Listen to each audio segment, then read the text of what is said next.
So when this tag video came out, I was like, oh my god, I have to do it. It's my favorite subject to talk about.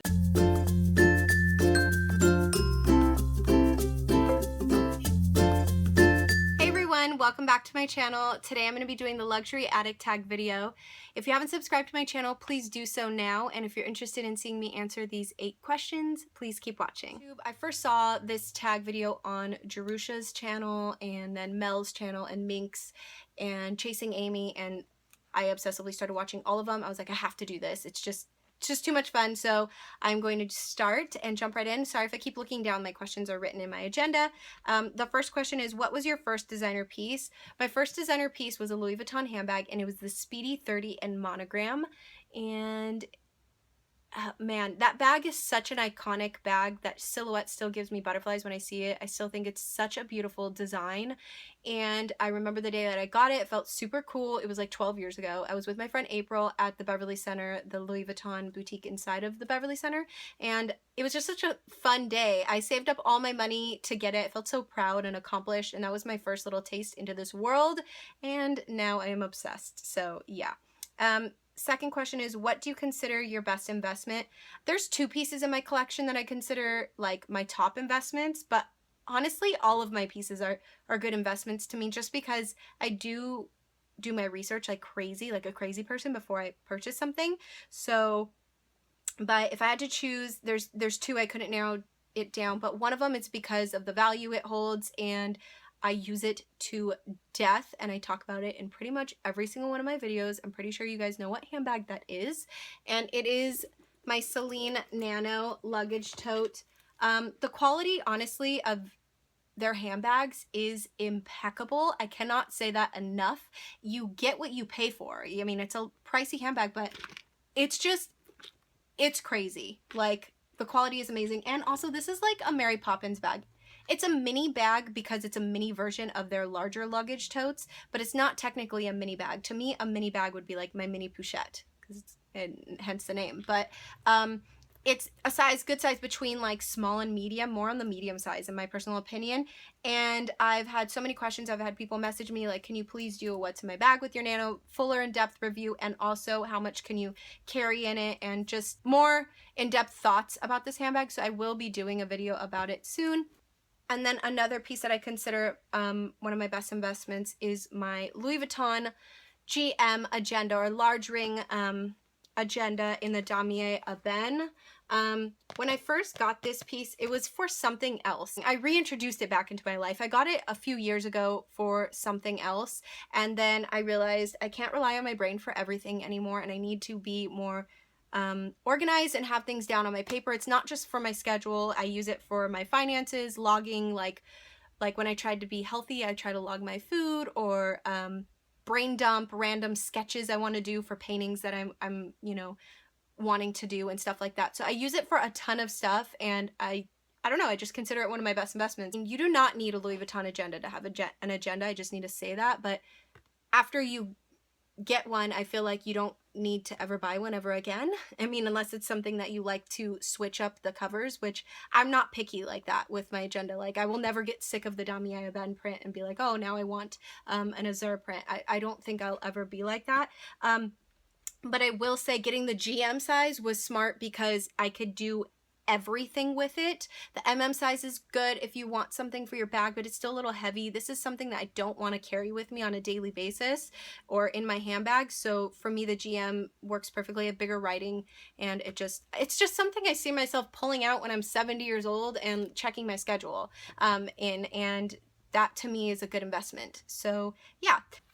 Next question is, what is your criteria when looking to buy a piece? First and foremost, I think it's so important to take in consideration how much you're going to use that piece, how much it fits into your lifestyle, and, you know, just the use that you're going to get out of it. I think that's super important. After that, I start to take into consideration, you know, how timeless it is, how classic it is, how quickly am I going to get over it? Is it something I want to be in my life forever? Is it something that, you know, at least for a few years, do I want to get good use out of it? And also to how much value it holds, especially if I don't know if I'm going to keep it forever. That's something that I do like to take into consideration, because, you never know. Next question is number 4. What has been your stupidest / most regrettable purchase? I don't really have one. I really do my research before I get anything I do get. This past year and a half, I revamped my entire handbag collection. I sold everything that I wasn't using, and I would say something was a bad purchase if I took a big hit, but honestly, I didn't really take a hit on anything, and a lot of the pieces I had kept their value, and I was really, really lucky about that. But yeah, I don't think I have a really stupid, regrettable purchase ever. So question number 5 is, if you have sold any of your luxury goods, have you had seller's regret? Yes, and I could kick myself for this. It's because I sold my first designer handbag, which was my Louis Vuitton Speedy in 30, the monogram. I know I have the bandolier, which is the exact same bag basically with a crossbody strap, but if you're a Speedy lover or a Louis Vuitton lover, you know what I'm talking about. It's just different. I mean, it just sat there for a couple years not getting any use because I was choosing bags that had a crossbody strap or a shoulder strap, and I just felt sad not using it. But I feel horrible for selling my first designer piece. So I'm more sad selling it, not because I miss using it, it's because I miss looking at it and having it. It was sentimental reasons, obviously. So definitely regret with that. Everything else, I don't regret selling at all.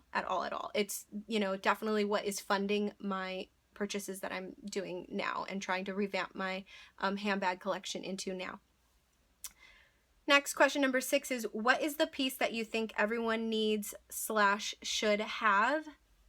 Everyone is so different, so I can't really be like, oh, everyone needs an agenda, because no, not everybody's an agenda person. That is a fact. But there was 2 pieces that I couldn't decide on that I think everyone should have just because of how much you'll use it. The quality and the price point is fantastic, and they hold their value. It's between these 2, the mini pochette in any canvas really, and a clay, and specifically from Louis Vuitton. People were saying any small leather good from designers. I'm saying specifically from Louis Vuitton just because I feel like you could beat them up and they look fantastic years and years and years down the line. You don't have to baby them. If I had to choose one, I would say the mini pochette. I feel like the mini pochette could do what the clay does and a little bit more because you could wear it as like a little clutch, and I just use it so much. And the fact that I also have a pochette and M, the regular size pochette that I would keep in like my Speedy B or bigger bags when I need like a bigger catch-all. But this one is a fantastic catch-all because it goes from any size handbag. Like you can use it in your smaller handbags, you can stick it in your Speedy, your Never Full. It doesn't matter really what size handbag. And then on top of that, it is a handbag. Same thing with the pochette and M, but obviously this is so cute. It has a chain, like it's so cute. Like today I went and ran errands and I literally just had my clay inside, my keys, and my phone, and I was on the go, like doing my little errands, and it was perfect. So if I had to choose one, a mini pochette for sure. And the price isn't horrible, so it's a good introduction piece into the luxury world for sure. Either of these are fantastic. Next question is, what is a piece that is overhyped? I don't want to offend anyone with this answer, but I don't think I will because it is overhyped, but that doesn't mean that I'm not obsessed with it. I am obsessed with this bag. I think it's so beautiful, and if I found a reason in my life to need it, then maybe I would get it, but I honestly don't think it's something that I'd consider super timeless because it's a newer bag, and it's the Gucci, I'm saying this wrong, the Gucci Dionysus.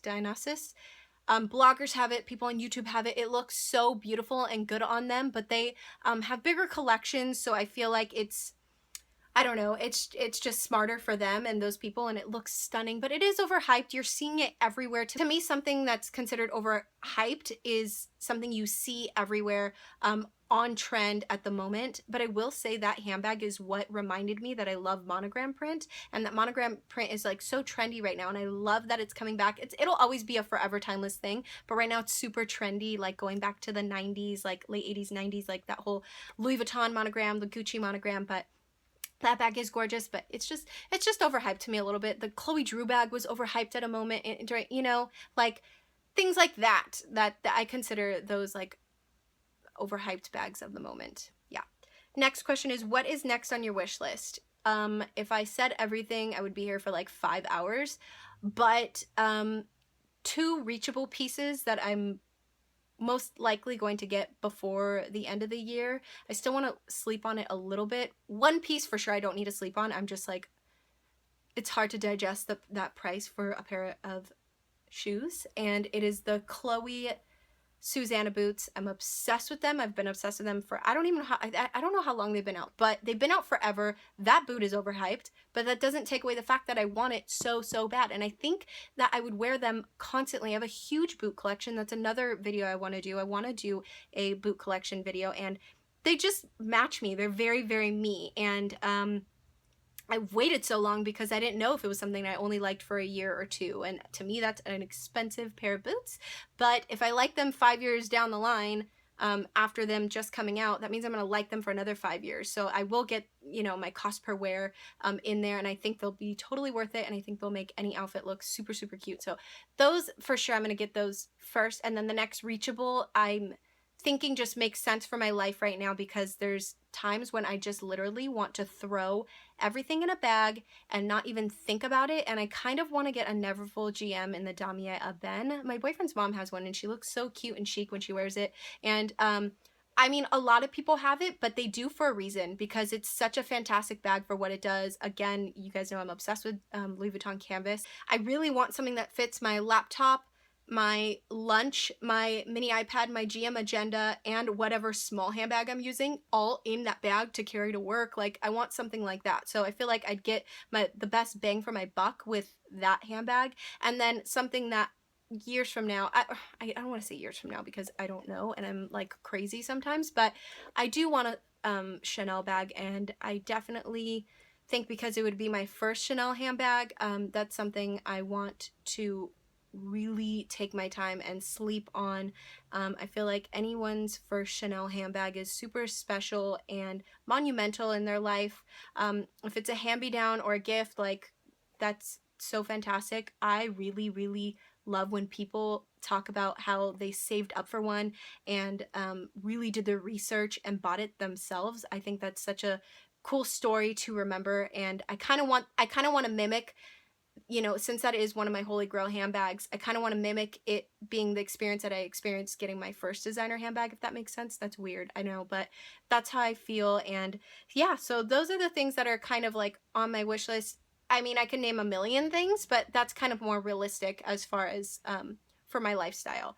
And yeah, that's it, you guys. So thank you so much for watching. If you have any questions, if you want me to film a video on something else that I've mentioned or anything like that, you can go ahead and leave your comments below. Make sure to like and subscribe if you have not already. I will see you guys next time. Thanks for watching. Bye.